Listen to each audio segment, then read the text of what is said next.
They said, was that? I said, that's what you saw every day. That's what I saw from the first day. He's a guy who works out and at the game and does these workouts every day. So that what if they said was that pressure? That really wasn't pressure. That's just Jaylen being Jaylen. I mean, he's just that special of a guy. Why is he a guy worthy of a number one pick? I think because of how the game has changed. I think there's not many guys like him, and everybody talks about all these offenses and how you're stopping the big receiver, the little receiver, the big tight end. He can play all the positions. He can play corner. He can match the big receiver. He can play the field and play off. He can make a little guy. He can play a tight end. He can tackle. He can play a back out of the back, and he's a great blitzer. You're talking about a guy who is a tremendous blitzer off the edge.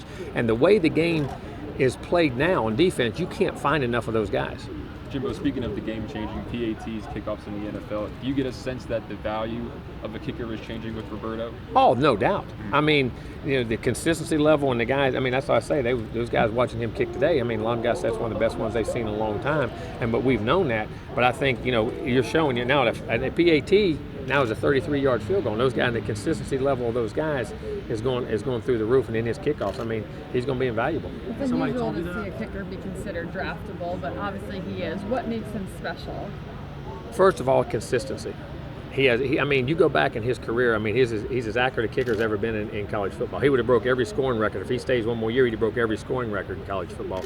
But then he combines, which is rare now, talking about a guy who's very accurate. Well, those guys don't have length. Well, he's consistently 57, 58 to 60 yards with like he's kicking a PAT. And then he's got great kickoffs. And I think a thing about him that people don't realize, how good of an athlete he really is. And I think that's why he's such a good kicker, because he has such great balance. And all athletes have great balance and body control. I think that's what allows him to stay so powerful and so consistent when he kicks. And a lot of times you preferred he didn't kick a touchback. Yeah, we kept him from kicking it out because when they moved the ball to the 25, okay, instead of if it's a 20, I don't mind kicking it. But if they're going to give me that extra 5 yards, as a play caller, I know the difference that means. And we have such good athletes here. We wanted to kick it from the 2-yard line to 2 yards deep in the end zone over a 4-0 hanging in the corner. And with our athletes, 90% of the time, we're going to tackle you inside the 20-yard line. So we can gain 6, 8, 10 yards of field position on every play. Why would we not do that? Was it unique to have somebody like Roberto that could pin it where you wanted to in that situation? Oh, it is. Now that you got to have a guy that's capable. Yeah. And when you combine that with his accuracy, and he's a special guy. In addition to Jaylen's physical traits, is his confidence probably one of the best? Two things about Jaylen. Extremely confident, but this guy's extremely intelligent. He is a very smart person. Then he combines that with instincts, and then that's what makes the confidence. He knows he's prepared physically, he's prepared mentally, and he knows what's going. I mean, he knows our defense inside and out when he was here, at safety, at corner, at nickel, and he could make adjustments to the guys around him.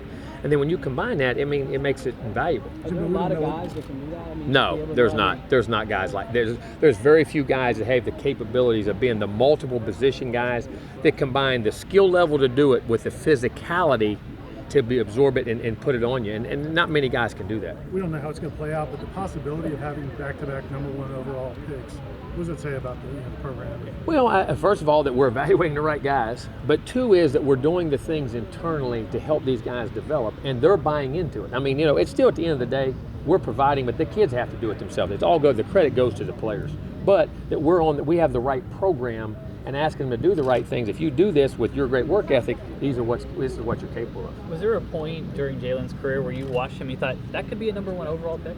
Yeah, first when he was here as a freshman. I did that when he was here as a freshman DB because he came in so mature. And I mean, I tell the story. I said, he said, I want to start from day one. I said, all right, now we got PJ, Darby, Brooks, and Joyner. 4 pretty good players. Now, we had some injuries in there, and he said, I don't care. I said, you're the best player. And the thing that I knew about him being a first-round pick, once I saw the physical abilities, but the competitiveness and the ability to not back away from competition. He didn't care who we had. And I mean, those guys are all great players, and he is too. He said, I want to play with those guys. You know what I'm saying? So when you combine that mentality, that's what the guys that really become those great players, they have that little bit different edge. And it's not that they're arrogant about it, but they know they can play. They go compete with anybody. Three's kind of campaign for Tunsil to be the number one pick yesterday. You think Jaylen should be number one? Listen, I'm not going to campaign. He is very capable of being the first pick, and you can justify it because of the versatility he brings to the defensive side of the football of being able to play, like I said, all the multiple positions and blitz and tackle. because of the way the game's played today in a spread game. But listen, what a team picks and what they need, that's up to them. I don't have to campaign. Jaylen campaigned for himself with that workout. Jimbo, what does scouts see in a guy like Reggie Northrup and his durability and all that? I think you see a toughness, you see an old school linebacker, and what I mean by that, a downhill physical, hit you in the mouth guy, where the game is such a spread game now with guys that run. Not that he can't run, but he's an old school box guy that can play downhill.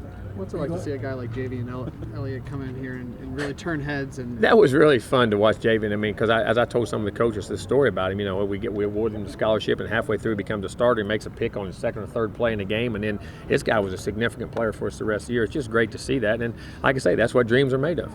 Giorgio, for a guy who came on kind of late in his career, really seems like he's on a fast track. Well, how many 6'6", 290-pound guys are there that can run, change direction, play with power, length, speed? I mean, there's not many guys like that. And that's what I keep saying. Even guys that don't develop early in their careers, people get in college, you get frustrated with them. Well, guys, they're still 18, 19-year-old guys. They got to develop. And tall, lanky guys sometimes have a harder time developing quickly than other guys. And there's not many body types like that. And again, the way the game's played, you need a pass rusher, and whether he's rushing a passer and he gets his hand, not that he gets a sack, but he gets his hand in the quarterback lane, he tips the ball or makes a high throw. Those guys and those body types are just not, they're not out there. What about the versatility for Newberry as well? I mean, being an end or a tackle, being able to have versatility, be able to run on both edges of that is very unique. What is progress this season, especially the work he's done with line? He was his attitude, and we and him had a tough conversation. We joke about it. In the offseason, he thought he should be playing. I said, no, you play when you deserve to play.